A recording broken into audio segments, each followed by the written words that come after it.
Welcome to the Susan Brender Show. It's all about you. Featuring shows on health and wellness, the performing arts, politics, and people who inspire you to be your very best. And now, here's Susan Brender. I'm Susan Brender, and this is the Susan Brender Show. Today, I am just delighted that I have a licensed social worker and credentialed alcohol and substance abuse counselor on my show.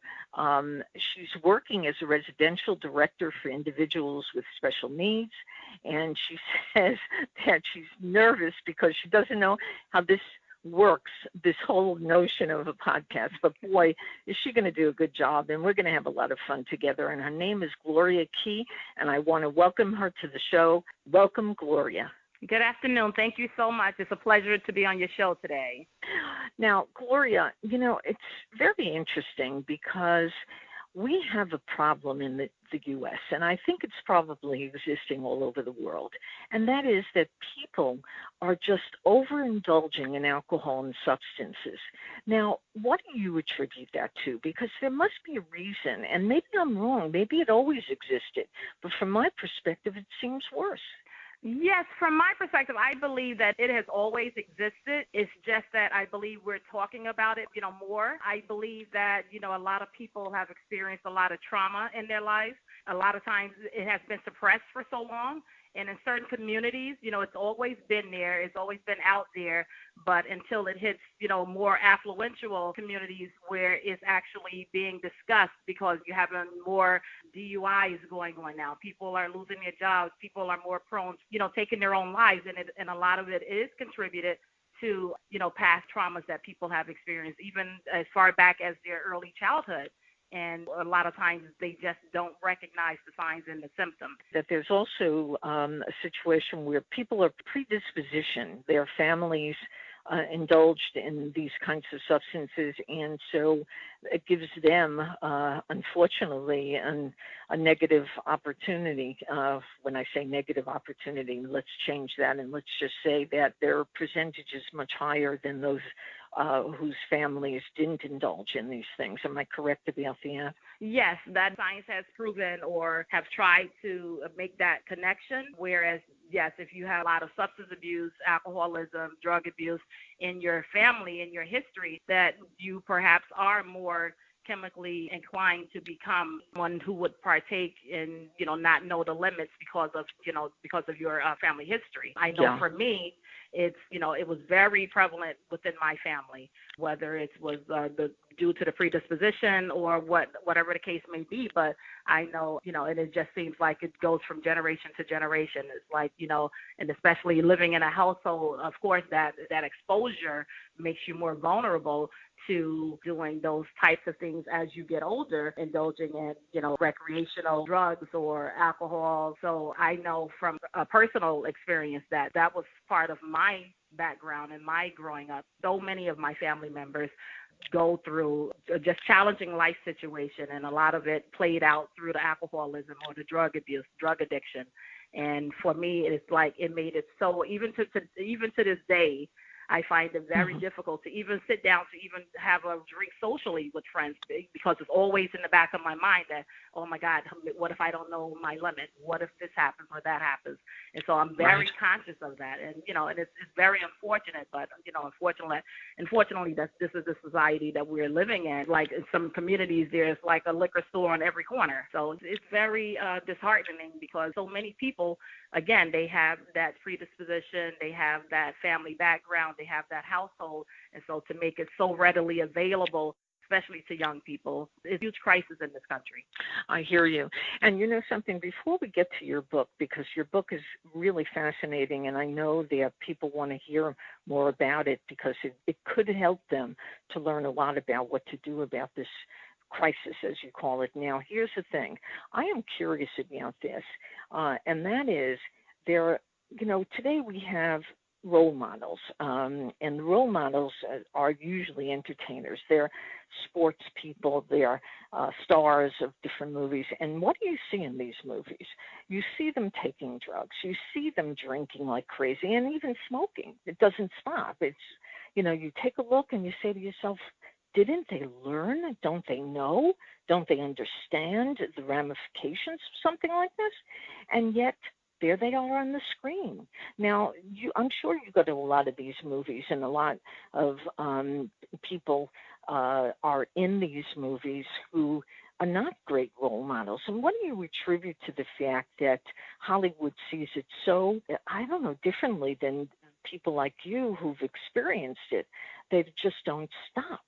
What do you think is the reason for that? Watching things on TV plays out in real life, and I think certain actors, actresses, they live out a scene on the big screen that is actually part of their lives. And sometimes, people do things in hopes of helping people to stay away from that lifestyle, but unfortunately, you have so many young people watching these different shows and these different movies, and of course, it's going to influence them and draw them towards whether it's gang life, the drugs, the alcohol, whatever the case may be. And I think that people in general just have to be more responsible and understand that they are, presenting something to a very vulnerable audience. I just don't think that people are aware. And unfortunately, a lot of times, different movies that we're watching that have drinking and the gangs and the fighting and, different things that are being presented to my children, a lot of times, unfortunately, those are the only roles that some actors are able to get. And so sometimes people will, regardless of the cost or the effect, it's like they are more drawn to that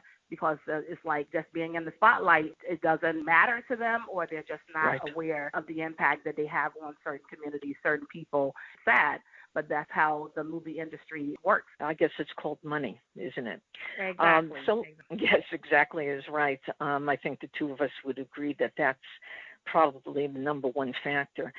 With that said, let's talk a little bit about your book, because you've written a book with Mark Hoberman, who is a teacher from New York, and there must be a reason that you decided that this book would be important for our audience and for the people who, needless to say, need to understand more about all these things that we're talking about. Tell them a little bit about the name of your book and what it's about and, why you wrote it. Okay, the name of my book is called The Key That Turned, Unlocking the Master Plan. My co-author on this book is with Mark Hoberman, and it was, it was so weird that we made a connection because Mark Hoberman, now he's a retired teacher from Spring Valley High School, which is the very school where all three of my children graduated from.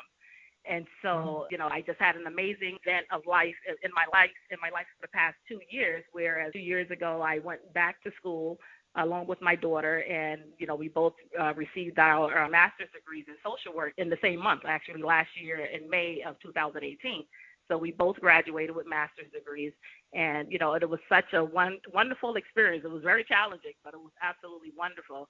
So, it was all on the news, in the newspaper, and all of that, and we had so much coverage. And it's so weird because online, as I'm reading our story online, an ad pops up, and it shows Mark Hoberman, and he had written a book also with someone else, and he was talking about his book, Adversity Defeated. And I'm looking at the name. This was back in, right after we graduated, so probably back in June of 2018. I saw his name, and I didn't make the connection. And so time went on, and then back in November, I said, you know what, let me just call this person, see what advice they can give me about writing a book, because after graduating, or even my last semester in college, I just figured, I said, you know what, I've had such an amazing, probably weird life that, I think is book worthy. And so I reached out to Mark in November of last year in 2018. And it turns out he found out that he was English teacher, SAT prep teacher to all three of my kids. And so it was just weird chain of events. And so he actually, he offered to assist me with the book, to co-author on the book, and we just developed this great relationship. And the first thing that he told me to do, just to make sure that I liked his writing style and, how he worked, he advised me to read his book, Adversity Defeated. And so I actually did that, and it was just an amazing story. And it's just like, I was like, okay, I have to do this. And so, that's how it turned out. You said that writing is a challenge, and I'm sure that it is a challenge because you have to really sit down. It's a very lonely experience, I imagine, and you have to think of some of the most important things that happen in your life. And somebody like you has led such an an interesting life, kind of dealing with a lot of obstacles. I'm sure that as an African-American woman, there was something that you felt that you needed to get to tell all the people that even though there's this sense that there's prejudice in the world, and maybe I'm wrong about this, so just keep in mind, you can challenge me any way you want, but I have a feeling that was one of the things that you had to get over, and that was that you're just a woman who has had an experience, and you want the people to be inspired by what you have to say. Is that correct? Yes, absolutely. Again, working with my children and writing the book, it was just thought that, I would just be able to sit down and write a book. I'm like, how hard could that be? And so this started, again, back in November of 2018. So I just figured, I'll just sit down with a pen and just start writing. But I never anticipated that in my sitting down to write a book that it would bring up because initially I thought that writing the book I was just going to focus on like going back to school and graduating because for me that was such an amazing event. And so as the story developed, took me back to my childhood and, just life over the past 20, 30 years, all the experiences that I had gone through in my life. And it was so funny because it took my daughter, as I'm writing the book and I'm getting to certain sections and stories in the book, and my daughter Shaniqua, she said to me, she warned me, she's like, Mommy, you just got to be careful because and she's also a social worker, a licensed social worker, mm-hmm. and she just reminded me, she said, Mommy, you have to be careful because writing this book may bring up a lot of mentally draining situations that you experience in your life. And I was like, I'll be fine. And sure enough, the more I started writing, oh my God, I went through so much turmoil, just writing the words that it's like I was writing, but I hadn't read it. If that makes any sense. So as I wrote the book, and then as I had to go back and, just to edit and to reflect back on the book and as I'm reading it, I literally had a mental break. I had like a mini breakdown through like several times in writing the book because, I just realized there was just so many events that I had suppressed for so many years, never dealt with it. But something, Gloria, as I listen to you talk about your experience and, the fact that you had these quote-unquote mental breakdowns, the reality, it sounds to me, is that you finally got it all out. And this is something that is like an epiphany for you because when you get something out, it kind of settles down all of the things that made you suppress all the thoughts and all the different feelings and all the different tragedies that went on in your family. So actually, while that it sounds very scary, the reality is that it really was sort of the beginning of new life in a way. Am I correct about that? Because it sounds like it. Yes, absolutely. It was a huge release for me emotionally, but it's like I just wasn't prepared. You think that you do all these things in life and you're a superwoman or, you could do all things. And I just wasn't mentally ready for it. I mean, it's a great thing that it happened, but at that moment, I just had not visited it, the situations in my life. It was, it was just there. Of course, it was just there, but it was just covered. And so in writing the book, it just unveiled so many things that had occurred in my life. And in writing the book, I talk about being homeless. I talk about, sexual abuse, mental abuse, physical abuse, murder. It's just so many things. And it's like, oh my God, I went through all of these things. And it's like, but I'm still here. It was just so amazing for me. I grew up in a family. I'm one of 9 girls in my family. Like writing the book, it just saddened me. It broke me a little because it just took me back to the memories that, growing up into dysfunctional family. And so for me, it's like, it's like I want you, like on one hand, you want to celebrate yourself, but then on the other hand, it's like, it's just so sad to even think of, just the thought of that happening in such a large family. Of course. And if you could change one thing about your life, what would that be? If I could change one thing about my life, I think that some of the choices that I made, I probably would not have made them had I known better. But then at the same time, I think about my life and I said, all the events that did happen in my life, that did occur in my life, I personally believe that they were predestined. I believe that God gave me the strength, the ability. He chose me within my family to be that person who was there, able to pick up the pieces when my other family members weren't able to do it. Yeah, and if there's any program out there that you would suggest to the audience and to the people that we kind of attract, what would that advice be? I would say to people, my advice would be, seek help. When you feel that you're drowning, when you feel that isolated, sometimes you feel like you're the only one going through situations.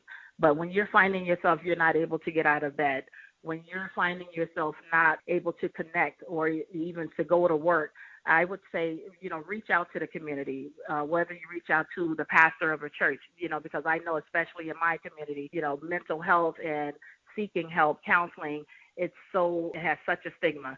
And so I would just encourage people, and that's one of the things that I hope to inspire or to motivate people to do, to seek help when you need it. There's so many programs out there that, through your job, that are confidential. You can go in. If you feel that you need to see a therapist or a doctor, reach out to someone, your primary care doctor. There's all on social media, on the internet. There's so many services out there that people can, go to be a part of. There's AA, there's Alcoholics Anonymous. There's, substance abuse programs that, you can even go to voluntarily, hopefully before things unravel to the point where you're forced to go. If there's someone in the family, that I would hope that people in families would, reach out to their loved ones when you see someone drowning, and just reach out, be that listening ear, check in on your family of your loved ones. And so, and again, whether it's church, school, if you're a child, if you're in school, even in college, there's therapists, there's counseling services at school. And I encourage everyone going now that school is back in session, reach out to the social worker at the school, reach out to that teacher, because there's so many services, there's so much help available. Yeah, and your book, I think it's very important that we reiterate that your book addresses your experiences as a young person, as a person who has gone through, as you said, homelessness, has gone through alcoholism and substance abuse, and here you are today, a very interesting writer. You're doing things as a social worker. Your children are becoming social workers. Gloria, even though we talked about you and all the things that you do, you have to tell our audience that you are a unique person and that there was something that set you apart from the people in your family who didn't have the same inspiration, if you will. There was something about Gloria Key, that makes you a neat person. There must be something that you could tell us that would give us the hope that we need. What is it about Gloria Key that sets you apart from almost anybody in your surroundings and people who've experienced what you have? Oh, wow, that's a heavy question. Well, I don't want to make it easy for you. And I'm not sure if I have the exact answer, because it's like, actually, I wonder sometimes. For me, it's even a mystery. I told my mom, I'm like, because I was literally having a nervous breakdown after so many of the events that I had witnessed. And I said to my mom, it was my senior year, going to my senior year, and I said, I have to go. I have to leave. I said, I just can't take this anymore. And so I just took a leap of faith. I stepped out on faith. And one Sunday morning, I boarded the Greyhound bus, and I found my way to New York. I went to stay with my sister and her family, but I was determined that I had to finish school. So getting up every day, every morning, going off to school, it was just something in me that I had to do. And and in my book, I sometimes think back, okay, could it have been that time that I went to junior ROTC? It's like Army Reserve program in high school, whereas I had that little bit of hope from someone talking to me, telling me that I'm worth something, telling me that I can achieve something, because I have that experience. That wasn't my life. That wasn't my experience. And so for me, it's just, I just had to take that leap of faith. I knew that wasn't the life for me. I knew that I needed more, that I wanted more for my life. It's incredible. I always like to finish my show and give my guests the last word. But before we do that, I know this is going to sound ridiculous in a way, but yet I think humor plays a big part in people's recovery from different situations. There must have been a time where something funny happened to you, and even people who you met who were in trauma, PTSD, problems associated with all the things that you talked about in your book and in your life. Did you have a funny moment? Funny you should ask that. It was like my last semester of my master's program in school, and I remember my daughter and I and my son, we were just having a conversation about mental illness, and and my son would say to us, because again, my daughter is also a licensed social worker, but we were having this conversation, and my son was like, we're just talking about different conditions and all of that as part of school. And my son just reaches up and he goes, "You guys think you could just go around diagnosing everyone?" And so my daughter was in one room and I was in another room, and it dawned on us, we're like, yes, we can. It was like simultaneous when we said it at the same time. It was like, yes, we can. It's just like, he's like, oh my God, you guys are going to be the worst social workers ever. You're going to be the type of people, if someone doesn't show up for their session, you're going to go, he's like, they better not look outside their door because you guys are going to be standing there like, hi. You missed your session today, are you? It is hilarious. And you know what? As I listen to you and I listen to the things that you went through, I just say, here for the grace of God. Yes. I'm not a religious person, but I got to tell you, when I listen to the things that you went through, my goodness, here for the grace of God. So give us a last word. There is something that you want to tell our audience, and maybe it's about your book. So you decide what is the most important thing you want to leave our audience with. Okay, I just want the audience to know that despite your circumstance, despite things that you may be going through in life, there is hope.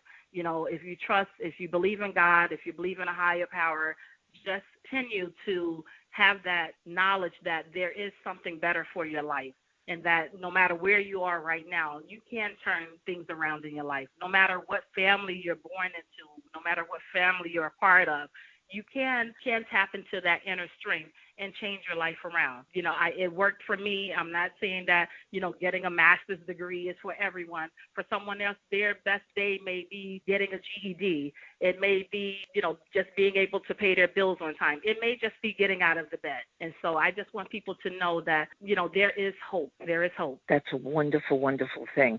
And I want to finish on telling our audience a little bit about a book review that was written by Jack Magnus for Reader's Favorite. He says, A Key That Turned, Unlocking the Master Plan is a nonfiction memoir written by Gloria Key with Mark Hoberman. When Key's mother became pregnant with her, she already had 5 daughters, and social services was threatening to take her away her welfare benefits if she had any more children. Her mom did her best to hide the pregnancy, and when Key was born, she arranged for a friend to care for her new infant daughter. Any attempts made by Key's mother to get her back from that friend fell on deaf ears. But for a house fire in which the friend died, Key's story wouldn't have been far different. So with that said, everybody take a look. And how do they find your book, Gloria, if they want to buy it? Yes, the book is available on Amazon. Again, it's called, the name of the book is A Key That Turned, Unlocking the Master Plan, with co-author Mark Hoberman. The book is available on Amazon and paperback and Kindle. My guest today has been Gloria Key, and I want to thank you so much for being on the Susan Brender Show. You've enlightened our audience, and you've enlightened me. Thank you, Gloria. Thank you so much. Thank you so much for having me. I really appreciate it. Thank you for listening to the Susan Brender Show. To be a guest, email sebrender@yahoo.com.